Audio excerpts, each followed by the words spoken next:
It's okay to be afraid.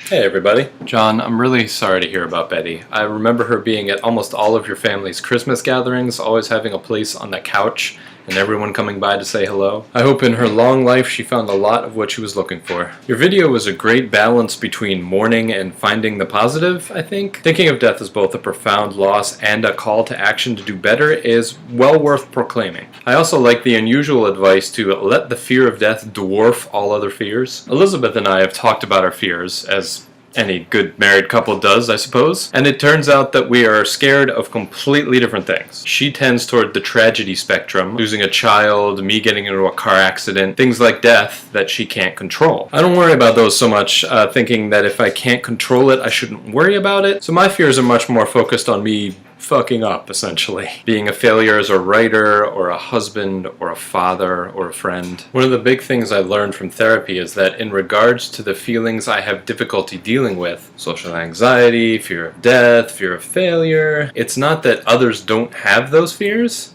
Everybody does. It's just that others deal with them more effectively. They don't crush their fears, they don't overcome them.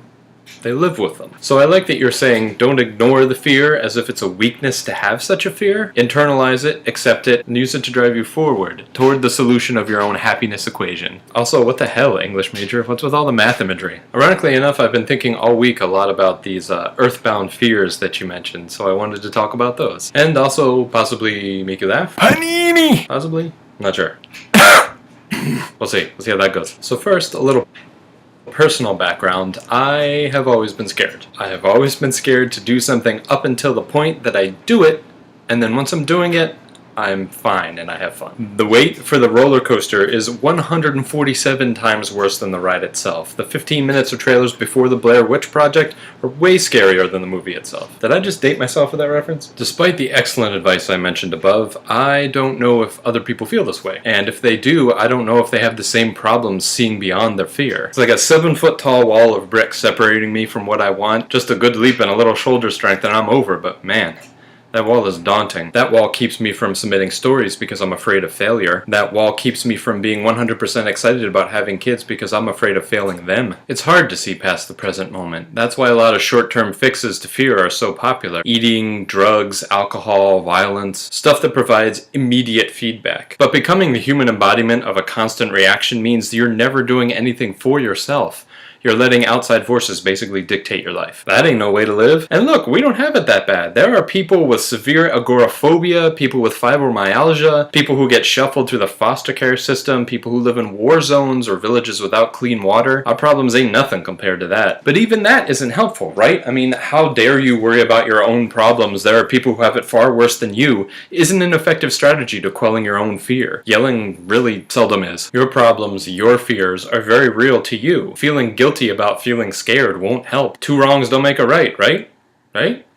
Right. Don't yell at your fears. Hug them. Come here, fear of failure. Come on, bring it in.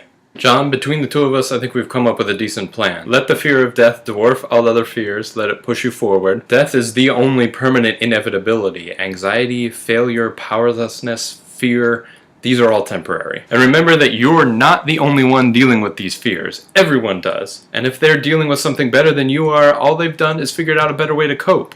And then maybe you can too. So how to remember that?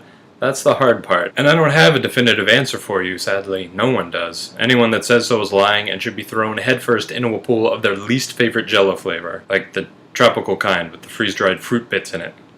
Oof. Goodness knows I need help learning how to hug my fears just as much as anyone else does, so let's try some things. Talk to people. Friends, family, people in meetings, online, in YouTube videos.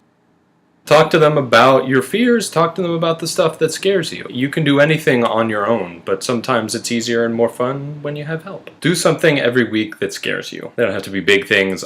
Stuff that I could probably try to do would be say hello to somebody in the elevator, go to a new restaurant, submit a story for publication, sign up for tango lessons. The more often you try stuff that scares you, the less those fears will hold you back. We can all be better, we can all do better. Every death is a tragedy, but let it help us remember the best of those we lost, and let it help us to strive to do better in our own lives and in the lives of those we love. John, you're a good man, and I love you. You hairy, hairy bastard. Internet!